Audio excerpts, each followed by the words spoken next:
ali como holocausto num dos montes, ou num lugar ali que eu lhe mostrarei, que eu vou te indicar. Então, olha, recebeu a mensagem, preste bem atenção, olha aqui, ó. Foi depois? Não, na manhã seguinte. Deus falou com ele, com Abraão aqui, e na manhã seguinte. O que você tem feito quando Deus tem falado com você? Deixa Deus falar em nome de Jesus, né? Na manhã seguinte, olha só, na manhã seguinte, ele se levantou, preparou o seu jumento, levou consigo 2 dos seus servos e Isaque, seu filho. Mas antes disso, cortou lenha para o holocausto e partiu em direção ao lugar a qual Deus havia lhe falado. Olha só, eu noto aqui já no começo que ele foi cortar lenha, ou seja, ele foi precavido, tá? Porque na região de Moriá ali tem muitas árvores. Para quem não conhece, depois eu vou explicar onde é, tá? Tem muitas árvores, não havia necessidade de levar, mas ele foi o quê? Preparado, tá? Então o que Deus quer que você faça? Esteja preparado, isso mesmo, tá? E continuando, no terceiro dia de viagem, tá? De Berseba até o Monte Moriá, 3 dias de viagem. No terceiro dia de viagem, Abraão olhou e viu o lugar de longe. Disse ele a seus servos: fiquem aqui com o jumento, enquanto eu e o rapaz vamos até lá. Olha que interessante que eu achei muito bonita essa parte, já a fé de Abraão se esboçando, né? Depois de adorar, voltaremos, plural. Depois de adorar, voltaremos. Está no plural aqui. Olha que interessante, tá? Para quem duvidava da fé de Abraão quando ele foi levar Isaque. Depois, voltaremos. Continuando. Abraão pegou a lenha para o holocausto e colocou sobre os ombros de seu filho Isaque. E ele mesmo levou as brasas para o fogo e a faca. Você pode ficar em dúvida, pastor, mas ele estava falando com os servos, né? No texto nós lemos que eu estava falando, voltaremos. Mas, preste atenção aqui, ó. Fiquem aqui com o jumento, tá? Para quem? Para os 2 servos que estavam acompanhados com ele, quando diz no começo do texto. Então você se enganou ao pensar que ele estava falando para o seu servo. Ele falou: fica aí com o jumento, que depois só foi ele e o filho dele, Isaque, porque depois voltaremos, tá? Então, para você que tem dúvida, tá aí, acho que Deus falou aí através do Espírito Santo, estava com dúvida aí, Deus já revelou para você. Então, colocou as lenhas nos ombros do seu filho Isaque, e ele mesmo levou as brasas para o fogo e a faca, estava preparado.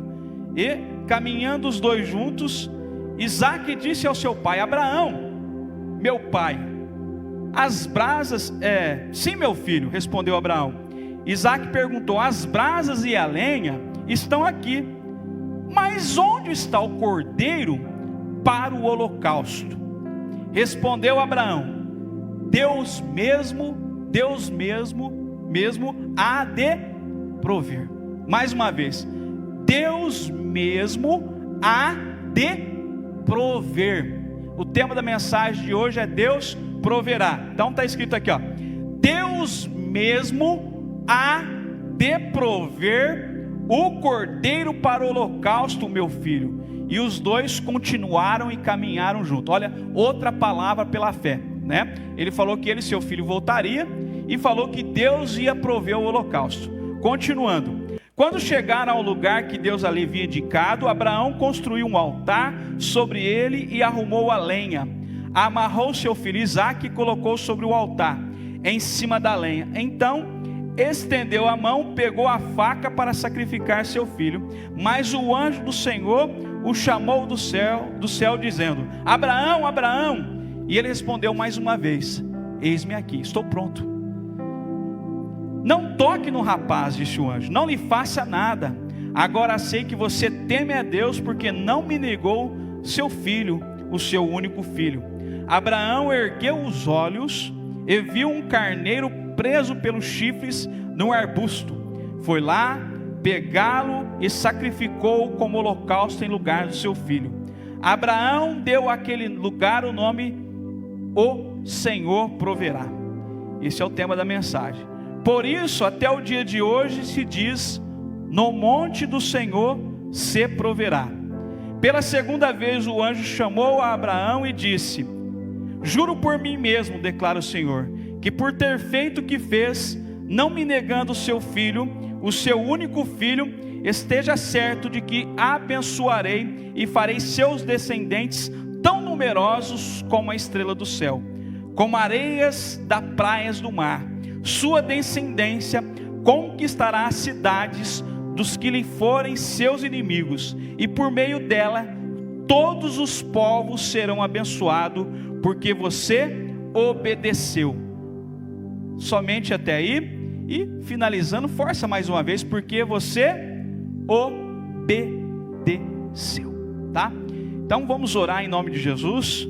Senhor nosso Deus, nosso Pai, graças te damos pela Tua Palavra, que a Tua Palavra venha adentrar o nosso coração, venha nos trazer fé, venha nos trazer mansidão, venha fazer que o nosso coração esteja firmado na Sua Palavra, que Tu, Senhor, venha reinar sobre cada atitude nossa, que Tu venha abrir a nossa mente, os nossos olhos espirituais, para que possamos compreender através da fé e pela fé a Tua vontade, que é soberana sobre toda a terra. Que Tu, Senhor, venha fazer a Tua morada em nossos corações, e dentro de nossas vidas Tu possa transformar a cada um de nós tronos da Tua morada. Senhor, alumie, Senhor, os meus caminhos, que a Tua presença possa enriquecer a minha fé, de tal modo que eu possa cada dia mais crer absolutamente e totalmente em Tua vontade. Senhor, perdoa os nossos erros, as nossas fraquezas, pois hoje nos apresentamos com o coração aberto diante de Tua face, em nome de Jesus Cristo. Amém e amém. Aleluia. Graças a Deus. Mais uma vez, shalom. Beijo no coração, que Deus abençoe a sua família e a sua casa, em nome de Jesus. Então, o tema da palavra dessa noite é Gênesis 22:14. No monte do Senhor se providenciará, ou no monte do Senhor se proverá, ou Jeová Jireh, né? Ou, para quem gosta de hebraico, Yahvé Yareh, tá? Então, Deus que provém, ou Deus proverá, Yahvé Yareh, tá? Quer falar um pouquinho de hebraico aí? Tá aí para você. Então aqui nós vemos Abraão recebendo um chamado de Deus, ou seja, Deus no meio da humanidade caída e pecadora, escolhe um caído e pecador para andar com Ele, e nessa noite Ele escolheu eu e escolheu você. Deus escolhe, Deus encontrou alguém para andar com Ele, não alguém que preste, porque nós não prestamos em nada, não é verdade? Olha, se olhar para dentro de nós mesmos, somos o quê? Né? Nem os urubus chegam perto, tá? Então, somos falhos, somos pecador, tá? Temos muitos defeitos, muitos erros, mas a diferença é que cremos em Deus, e através da sua palavra de justiça e esperança, nós buscamos a santidade a cada dia. É para isso que Deus te chamou. Deus faz também um convite a você, assim como fez Abraão. Abraão, sai da tua terra, sai do meio da tua família e vai na terra onde eu te mostrarei. E ele disse: eis-me aqui, e obedeceu à voz de Deus. Não estamos falando de uma geração caída, apenas de um homem caído, mas estou falando de algo improvável, algo impossível de ser realizado pela lógica humana. Deus, através da sua sabedoria, conhece a limitação de cada um de nós, conhece a minha limitação, conhecia a limitação de Abraão, conhecia a limitação de Sara, a sua esposa, e quando Deus convida alguém para andar com Ele, Ele conhece a sua limitação. Eu não consigo. Não, isso é um provérbio, ditado que você usa, mas você pode ir mais além, você pode andar um pouquinho mais, você pode, basta às vezes acreditar, sair de pessoas às vezes que te falam o contrário, te colocam só para baixo. Comece a andar com pessoas que te levam para cima, que te ajudam a subir os degraus da vida, que te ajudam a subir os degraus da espiritualidade. pessoas que te motivam, mesmo vendo seus defeitos e as suas falhas, começam a falar: epa, você consegue sim, Deus já abriu o caminho, estende a mão para cada um de nós fazer, realizar. Tem coisas que Deus pede para nós fazermos, tem coisas que Ele fará através da sua soberania. Portanto, não coloque a sua vontade acima da soberania de Deus. Às vezes a simplicidade é dizer: viva e obedeça a Deus. Aleluia, glória a Deus. E se eu disser para você que você é fruto do milagre? Ana Cris, pastora Cris, né? Max, Daniel, André, Cris, Bia, João. Se eu disser para você que você é fruto do milagre, pastor, como assim? Se eu falar para você que durante, né, quando você foi nascer, você competiu, segundo a revista Super Interessante, né, da editora Abril, você competiu com 300 milhões de espermatozoides. 300 milhões de espermatozoide você conseguiu sobressair. Então você já é um vencedor. E se eu dissesse que isso só pode ocorrer 2 dias por mês, essa possibilidade no meio essa impossibilidade, ou dentro dessa improbabilidade, durante 2 dias por mês, 300 milhões de espermatozoide concorreu e você sobressaiu. Ou seja, Deus tem algo com você desde o seu nascimento, quando te escolheu e fez de você já um vencedor. Mas às vezes as coisas que acontecem em nossas vidas faz com que nós não enxergamos isso. Nós vemos tantas coisas, olhamos para tantos lados errados, que não vemos tudo aquilo que Deus nos coloca, ou seja, as oportunidades. Diante de 300 milhões de circunstâncias, dentro das improbabilidades, temos uma única probabilidade: a vida foi dada por Deus. Ou seja, nossa vida só tem sentido quando Deus faz parte dela. Você, para o mundo, em análises matemáticas, é uma improbabilidade. Para Deus, uma possibilidade, diz o pastor César Tortol. Então, dentro das improbabilidades, você é uma possibilidade a qual Deus carimbou e colocou o seu DNA dentro de você. Dentro de cada um de nós há um RG espiritual, o DNA espiritual, na qual Deus estabeleceu dentro de cada um de nós. Amém? Está entendendo aí? Pastor, mas o que acontece? Às vezes eu não consigo enxergar isso, eu não consigo enxergar isso na minha vida. O que fazer quando a bênção é mais importante que o abençoador?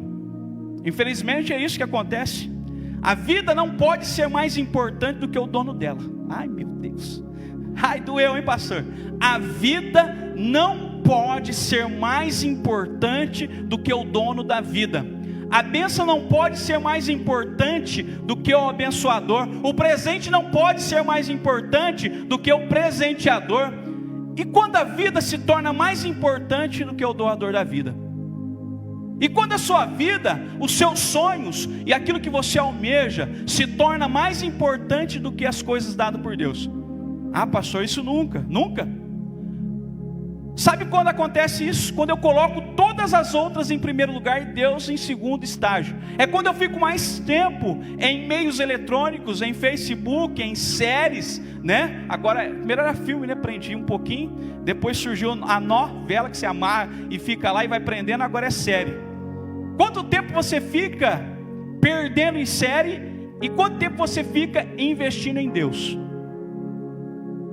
Quanto tempo na sua vida agora? Olha, doeu, hein, pastor? Quanto tempo agora, em meio à pandemia, você tem investido em Deus? Quanto tempo você tem se dedicado para Deus? Em meio à pandemia, eu quero fazer uma pergunta santa para você. Com a pandemia, você está orando mais ou orando menos? Você responde para você mesmo. Eu creio que Deus está tocando no seu coração. E aí você vai entender qual que é o mais importante: o doador da vida ou a sua vida? O presente ou o apresentador, ou o presenteador, né? O que é mais importante? O que você tem colocado? Se tu pede algo, olha só o que havia no coração de Abraão, né? Com relação a isso. Se tu pede algo que me deixe, ou seja, Isaac, é porque você tem uma razão muito especial para fazê-lo. E eu quero fazer para você também. Você está disposto a se doar a Deus? E se eu dissesse que Deus lhe deu a vida? Abraão tinha certeza que se Deus pediu Isaac, é porque ele tinha algo mais especial ainda, ou algo mais importante. Então ele não se hesitou. Por isso que ele fala que ao Deus falar para ele, de manhã ele acorda cedo, tá? Estava frio? Podia estar. Precisou colocar friozinho, deu vontade de ficar, mas ele acordou cedo. Porque o principal dele era adorar a Deus. Então ele levantou cedo para buscar a Deus e se preparou, né? Quando fala que ele pegou 2 servos, pegou o jumento, pegou a lenha, tá? Ele se preparou para ter um dia com o encontro com Deus, para ir ao encontro com Deus. E você? Tem se preparado para encontrar Deus? Ai, pastor, está doendo. Você tem se preparado para ir ao Monte Moriá? Você se levanta preparando? Será que quando você se levanta, opa, eis-me aqui, Senhor, opa, que bom, Senhor, me acordei, olha só, está friozinho, que bom que o Senhor fez o frio, porque com o frio eu sei que existe o calor. Será que você faz isso? Ou você fala assim, Senhor, mais uma vez, que frio, era bom eu ficar em casa mais um pouquinho, mas aí tem que trabalhar, tem que ir para a guerra, para a luta. Como tem sido o seu levantar, o seu despertar com Deus? Eu quero dizer para você, a sua vida só vai passar a ter um valor, um sentido, quando você entender que ela foi doada por Deus. Deus te deu um presente, Deus me deu um presente, que é a vida. E o que você tem feito com ela, o que você tem feito dela? O que você fez com ela? Com a vida que Deus te deu? Com o corpo que Deus te deu? O que você tem feito com ela e por ela ou com ela? Com a vida? A vida é um conjunto, é um somatório de atitudes e emoções, vividos em tempos colocados, estabelecidos por Deus, na qual o homem mensurou em horas, em dias, anos e meses. E o que você tem feito com os dias, anos e meses? O tempo não volta atrás, o relógio não parou no tempo, só parou na ocasião em que Deus abençoou e interveio, né? Houve uma intervenção em que Deus parou o tempo.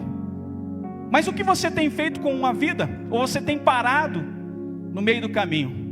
Com as indecisões, brigando com o ministério, quem me dá mais, quem me dá cargo?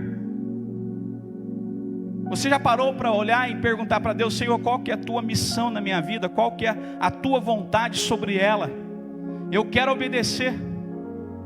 E quando eu me coloco no meu coração que o mais importante da vida com Deus é a obediência, eu começo a entender muitos aspectos, porque só através da obediência eu consigo chegar até Deus. Jesus foi obediente, e obediente até na morte de cruz. Abraão foi obediente até o ponto de levar seu filho ao sacrifício. E você? Será que tem sido obediente ou desobediente à palavra de Deus? Eu não vou naquele ministério por causa daquele pastor, por causa daquele irmão, por causa daquele obreiro. Sendo que seu chamado, Deus te chamou ali, e você às vezes foge do chamado. Sabe que Deus te chamou, Deus tem algo para realizar, e você foge, atrasando o momento do sacrifício, ou o momento da entrega de Isaac. Onde você tem levado a sua vida, e de que maneira você tem a levado? Uma certa feita, um empresário cansado resolveu pescar um pouquinho. Lembra aquele ditado, né? Tá nervoso, vai pescar. E ele, cansado de tudo, falou, vou pescar e vou levar um amigo meu, um senhor que ele gostava muito de acompanhar, porque já entendia da rota do peixe, que sabe que tem aquele segredinho, né? Aquela massinha, né? Que nem me diz meu pai, pega... Ô papai Ademir, um beijo no coração, mamãe Neuza, filhão David, todos os irmãos da igreja. Meu pai ensinou que eu pega a banana, né? Nós pega o leite para ferver, pega uma banana bem madura, doce. Se tiver um pouquinho de mel, de açúcar, põe ele para ferver com leite, amassa bem ela, coloca a farinha e vai dando ponta ali, igual massa de coxinha, tá? Aí quando ela fica bem durinha, bem docinha, você guarda e leva para pescar. Eu lembro quando eu fazia, para deixar ele feliz, às vezes eu deixava pronto, no dia que ele ia pescar, eu já deixava pronto para ele. Papai, tá pronta a massinha, né? Então ele levou aquele senhor para pescar com ele, porque era entendido, sabia, né?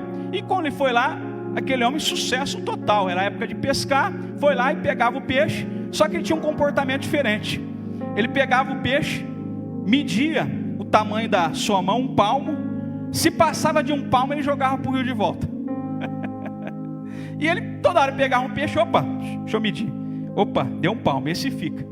Pegava outro, opa, deu mais de um palmo, esse vai. E ele começou a fazer isso, e encucado aquele empresário, falou assim, mas por que você está guardando os peixes que são menores, né, que são do tamanho da palma da sua mão, e os outros você devolve para o rio? E o velho, na maior naturalidade respondeu, é esse peixe que cabe no tamanho da minha frigideira.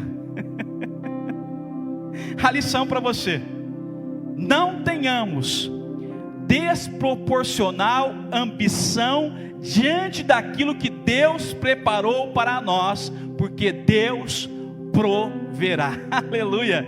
Mateus 6,26, olhai para as aves do céu, que nem semeiam, nem cegam, nem ajuntam em celeiros, e o vosso Pai Celestial as alimenta. Não tenhais vós muito mais valor do que ela? Então para que ambição? Para que ser tão ambicioso em querer guardar, em querer reter aquilo que não é seu? Porque a palavra de Deus, a minha Bíblia fala que em Gênesis que Deus criou os céus e a terra e tudo que nela há. Então aquilo que você tem não é seu. O mundo te faz pensar que te pertence, a Bíblia te faz entender que não te pertence. Nem sua vida lhe pertence, porque foi dada por Deus. Para que você retém as coisas, os recursos que Deus te deu? Para quê? Vai levar para onde? Vemos tantas pragas, tantos sinais de Deus dizendo, acorda nação. É praga de gafanhoto que está aqui na Argentina. Esses dias mesmo, com todos os recursos tecnológicos, perderam, não sabiam onde estavam. Está lá no jornal. Agora acharam de novo, estava vindo para o Brasil, mas a mudança do clima frio, né, vindo para cá, fez com que eles voltassem para a Argentina. E aquela nuvem de poeira, né, não sei quantos quilômetros quadrados, é 300 quilômetros de extensão, que saiu lá do Egito, né, do Egito, deserto de Saara, né, se não me falha em memória, e estava lá nos Estados Unidos, caminhou sobre o mar. Até brincava com a minha filha de primeiro, ó, já viu aquele filme, né, Poeira em Alto Mar? Filha, acredita, existe poeira que passa sobre o mar, tá? Agora eu acabei de crer e acreditar que ela passa, tá? Poeira, no meio de uma cidade, e o prefeito falou, não saiam para fora, tá? Poeira densa, cobria, tem imagem na internet se você quiser procurar. Não só os gafanhotos daqui, aquelas pragas de outra espécie de gafanhoto que estão na África, aquelas abelhas grandes que tem até, acho que não sei se é 4 ou 5 centímetros de tamanho, tá? Que elas não morrem. A abelha natural, né, que nós conhecemos, ela pica, deixa o ferrão e morre. Essa aí não, essa aí o ferrão ela não perde, ela fica picando até matar a sua presa. Quantas pragas, ou seja, quantos sinais de Deus, quantos sinais Deus está dando, igreja?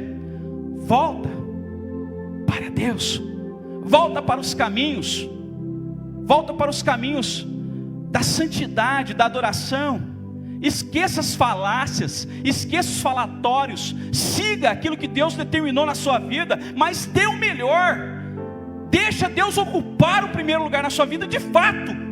Não adianta eu enganar a mim mesmo, não adianta, Deus conhece o coração. Se eu engano a mim mesmo, eu só posso enganar as pessoas que convivem de mim, uma falsa santidade, uma falsa heresia que não me leva até Deus, ou seja, pelo contrário, me distancia de Deus, porque se eu não tenho a santidade estabelecida dentro de mim, na minha vida, como ela vai agregar, como ela vai somar na minha vida? Ou seja, eu estou atrasando os planos de Deus e às vezes dificultando Deus de trabalhar na vida das pessoas.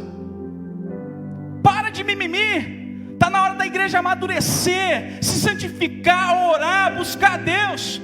Segundo a Crônica 7,14, se o meu povo se humilhar, se é uma condição, é hora de acordar, despertar a igreja, ser a igreja de Cristo, ser a representatividade de Deus. Deus não quer só isso que você faz, Deus não quer só isso de adoração, Deus não quer só isso de conversão. Quantas vidas você te levou até Deus esse ano? E quantas vidas você distanciou de Deus esse ano? Ai meu Deus, doeu.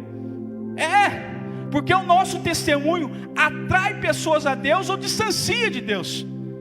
Às vezes eu falo algo que eu não sei se eu tenho visto, Eu posso estar pregando uma eloquência e afastando pessoas da verdadeira santidade. Reconheça que você é pecador, reconheça seus erros e para de reclamar, para de mimimi.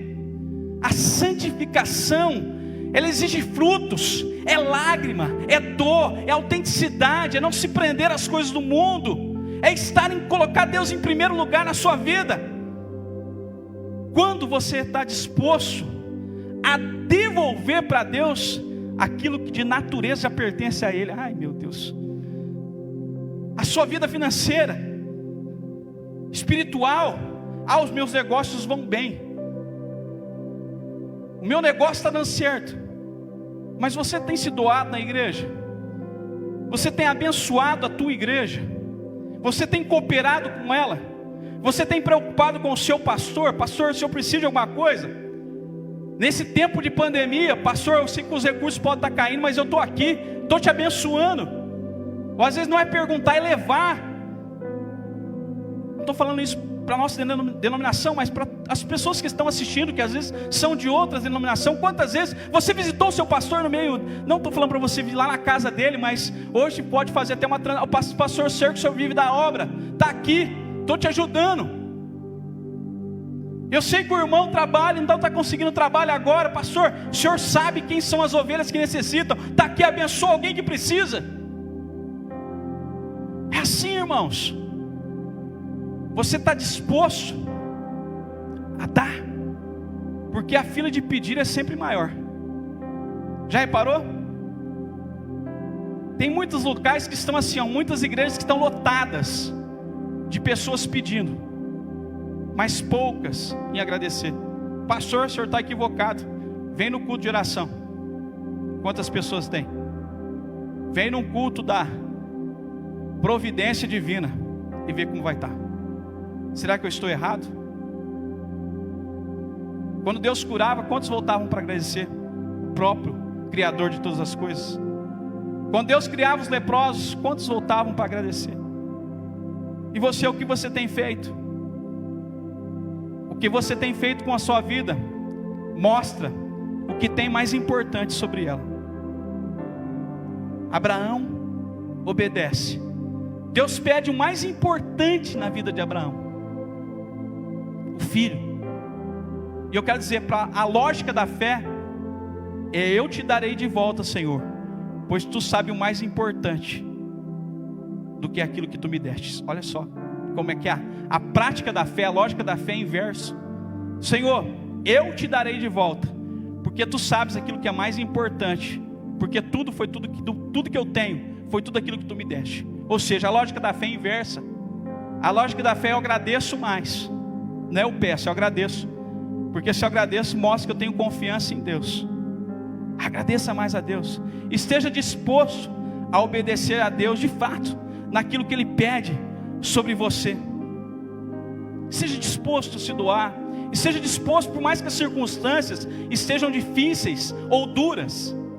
Uma certa feita, um homem cristão, ele tinha acabado de realizar o seu trabalho, um trabalho que ia mudar a sua vida por completo, e ele estava trabalhando numa construtora, e de repente o patrão falou: você concluiu seu serviço, irmão, foi nota 10, olha só, o seu serviço foi nota 10, parabéns, passe aqui amanhã, que eu vou fazer o pagamento para você, tá? E ele foi lá na empresa, chegou na hora, seu patrão falou assim: eu recebi uma quantia agora em valor, e eu vou ter que te dar em espécie, eu sei que eu ia te dar um cheque, mas está aqui o dinheiro, vou te dar. Ele pegou aquele dinheiro, agradecendo a Deus, colocou no seu bolso com o maior cuidado, saiu pela rua, e de repente no meio do caminho, ele defronta com um ladrão. O ladrão nota que ele tinha acabado de sair daquela empresa, parece que estava vigiando, e falou assim: passa tudo aquilo que você tem no seu bolso. E ele pegou, triste, pegou aquilo que ele tinha, sem hesitar, sem reclamar, entregou ao ladrão. O ladrão falou: ganhei o dia hoje. Pegou aquele dinheiro, continuou olhando para aquele rapaz. Na hora que ele estava indo embora, ele falou: opa, volta aqui. O que foi?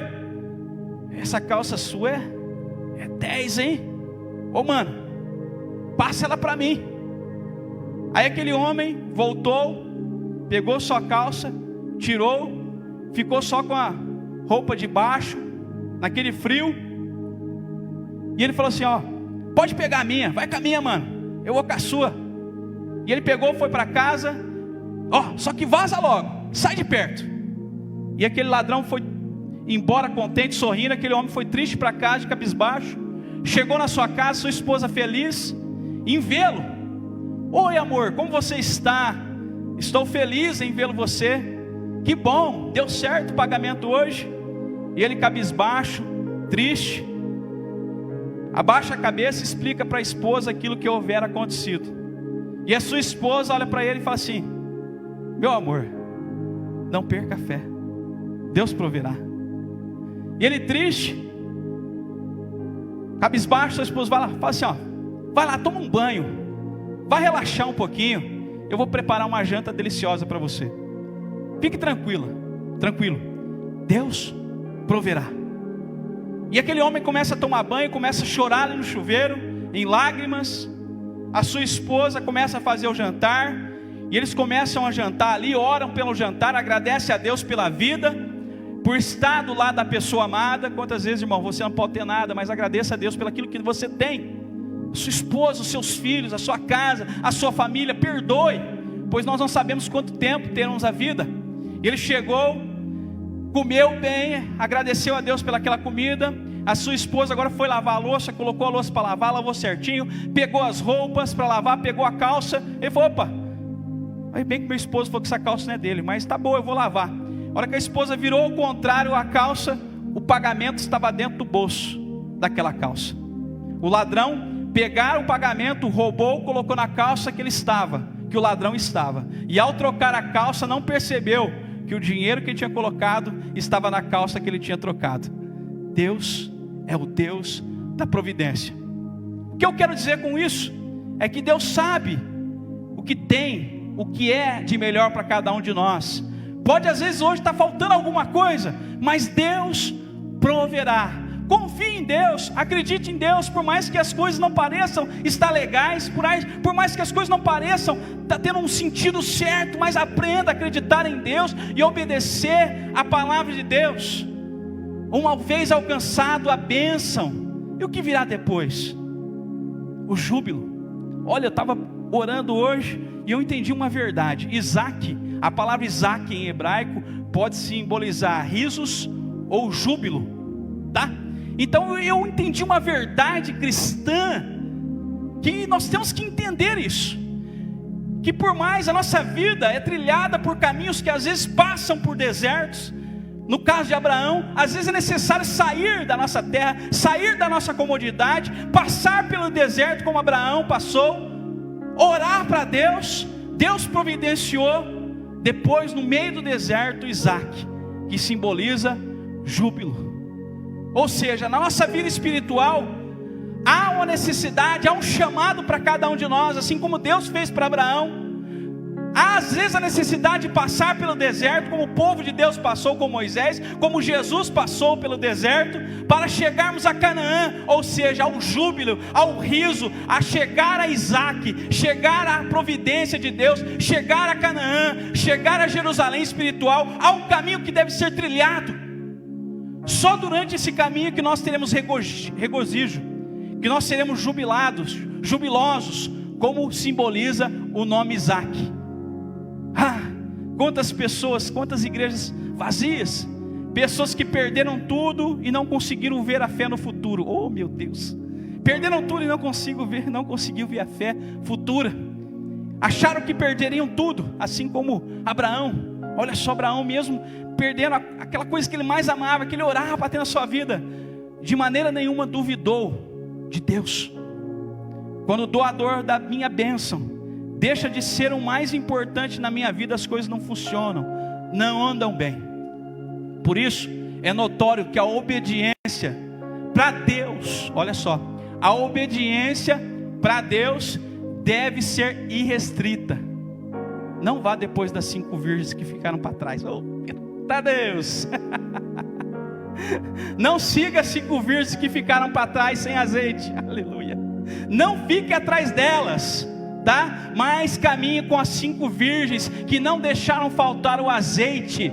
Caminhe com as 5 virgens que estavam prontas. Caminhe com as 5 virgens que aprenderam a obedecer. Não fique para trás, não fique por último. Não deixe as coisas de Deus para segundo plano. Não deixe para amanhã aquilo que você pode fazer hoje. Como diz o ditado, deixe Deus em primeiro lugar. Coloque Deus na sua vida. Obedeça, não faz como Jonas. Olha só a diferença. Deus chama Abraão, Abraão levanta de manhã, se prepara. Deus chama Jonas, Jonas foge. Obedeça a Deus. Se Deus está mandando você sair disso, por que você continua no erro? Deus pode mudar. Ah, Deus falou comigo tantas vezes, por que você não obedece? Pare de ficar atrás das 5 virgens que ficaram para trás. Obedeça a Deus. Não deixe para amanhã, faça como Abraão, faça agora. Ele pega o seu filho, leva lá, prepara o altar, prepara a lenha, prepara a brasa, fala: seus servos, fiquem aqui, porque agora eu só vou para adorar, e nós logo voltaremos, eu e meu filho. Deus está fazendo, a lenha está lá, o cordeiro não está, mas Deus proverá o cordeiro, Deus proverá. É o que Deus falou para Isaac. Isaac pergunta: pai, onde está o cordeiro? Ele fala: Deus proverá. Jeová Jireh, Jeová Yahvé, Yahvé Jerá. Deus proverá no monte de Deus, Deus proverá. Em Moriá, Deus proverá. Ah, pastor, eu não sei o que é Moriá. Meu Deus, o Moriá é algo que nós temos que ser alcançado. Sabe onde é Moriá hoje?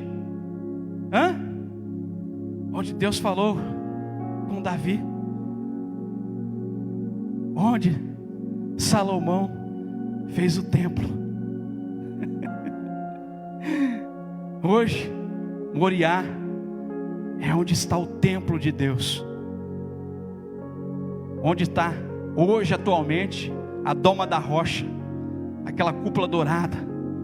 Lá é o Moriá. Foi lá que, segundo a história, foi onde Abraão levou seu filho Isaque, lá no monte onde Deus proverá, lá em Jerusalém, onde Deus proverá. E o que eu acho bonito nessa história, que muitos às vezes não veem esse lado, é que Isaque não reclamou. Ele já entendia. Alguns textos falam que ele tinha 20 e poucos anos aqui. Alguns textos, alguns teólogos falam que ele tinha 12 a 15 anos. Mas eu calculo que ele tinha uma faixa aí, penso eu, que ele tinha mais ou menos 20 anos. Porque ele se casou com 40 depois. Então eu acredito que ele tinha quase 20 anos de idade. Ele sabia. Ninguém fala, todo mundo fala da fé de Abraão, mas esquece de falar da fé de Isaque. Porque ele obedeceu, ele não questionou. E você? Ai, meu Deus. Sai da conveniência, sai dos questionamentos, obedeça. Sai do meio dela.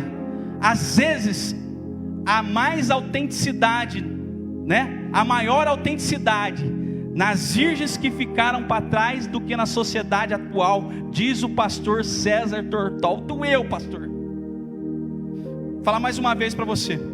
Às vezes há mais sinceridade nas virgens que ficaram para trás do que na sociedade atual.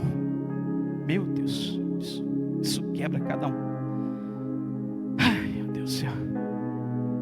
Como Deus faz as coisas na última hora. O Deus da providência agiu. Lembra da viúva de Sarepta? Lembra? Quando Elias vai lá, e ela só fala assim: eu só tenho um punhado de farinha, um pouquinho de azeite. E o que ela faz primeiro? Dá para Deus. Ai, meu Deus do céu. Deus fala.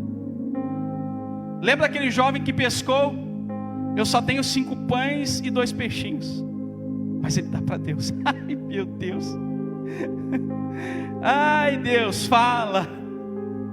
Sabe, às vezes o milagre da provisão de Deus só acontece quando eu estou no último punhado do meu egoísmo, no último punhado da minha identidade, que eu acho aquilo que eu sou, que na verdade é aquilo que eu não sou. Às vezes a oportunidade aparece quando eu estou no último punhado do meu eu, do meu querer, no último punhado da minha adoração, no último punhado que eu tenho que fazer para ter uma identidade honesta e reta e fiel. Se você comprou, pague, dê satisfação. No último punhado, Deus age com providência. Ai, Deus sempre dá a provisão. Sabe por quê? Porque Deus conhece a minha e a sua limitação. E como Deus conhece, só Deus pode dar as ferramentas necessárias para a provisão. Aleluia! Só Deus pode dar as ferramentas necessárias para a provisão. Não é você não, meu irmão, tá? Não é você não. Vai sair como Adão lá, né? Vai pegar as folhas de figueira lá, tentar resolver. Não é você não.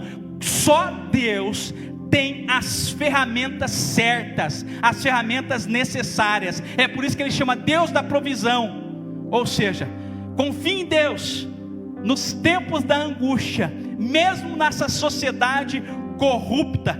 Não confie naquilo que os seus olhos veem, mas confie naquilo que os seus olhos não veem às vezes. Tenha fé, acredite em Deus. Romanos capítulo 1, 12, versículo 1 em diante. Portanto, irmãos, rogo-vos pela misericórdia de Deus que se ofereçam a si em sacrifício vivo, santo e agradável a Deus. Este é o culto racional de vocês. Não se amolde ao padrão deste mundo, mas transformem ele pela renovação da sua mente, para que sejam capazes de experimentar qual é a boa, agradável e perfeita vontade de Deus. Deixa Deus agir. A fé se mede por obediência, não pela quantidade de louvor que você canta, não pelo número de membros da sua igreja, não pelo número de culto que você realiza, mas pela obediência. É quando eu coloco no altar, é quando eu despendo de amuletos, é quando eu dou passos de fé. Hebreus 11:8. Pela fé Abraão, sendo chamado, obedeceu, e indo para um lugar que havia de receber por herança, saiu sem saber para onde via, porque confiava em Deus e sabia que Deus era o seu caminho, que Deus era a sua direção.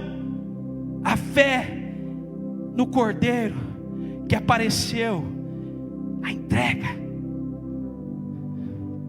Será que quando Deus pede você obedece?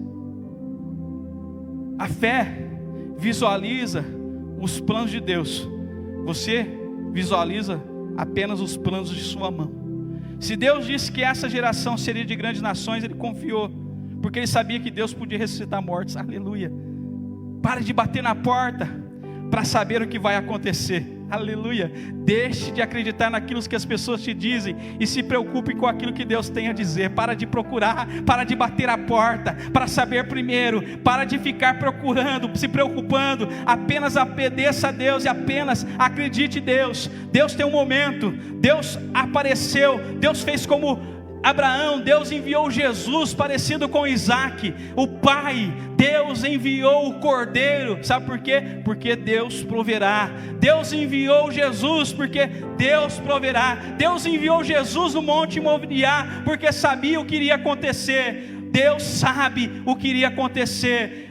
Jesus sabia o que iria acontecer. Pai, se for possível, passa de mim esse cálice, mas se não for de sua vontade, que eu beba dele todo. Deus sabe, Deus tem uma probabilidade, Deus tem uma porta aberta para cada um de nós. Deus sabe que você tem passado. Portanto, vá para Moriá, obedeça a Deus, não perca tempo com empecilhos, se prepare como Abraão se preparou. Saia de manhã, coloque Deus em primeiro lugar na sua vida. Não havia nenhum cordeiro naquele lugar, não havia nenhum substituto por nós, mas Deus nos poupou enviando Jesus, o próprio sacrifício, na qual não era Isaac. Deus ocupou o lugar do Isaac, Deus ocupou o meu lugar, Deus ocupou o seu lugar na cruz do Calvário. Deus se colocou como sacrifício, Deus se colocou porque o Deus proveu, Ele mesmo veio, morreu por mim e por você. Os métodos de Deus podem suprir, podem variar, mas a provisão sempre será suficiente em Deus, diz o pastor César Tortol.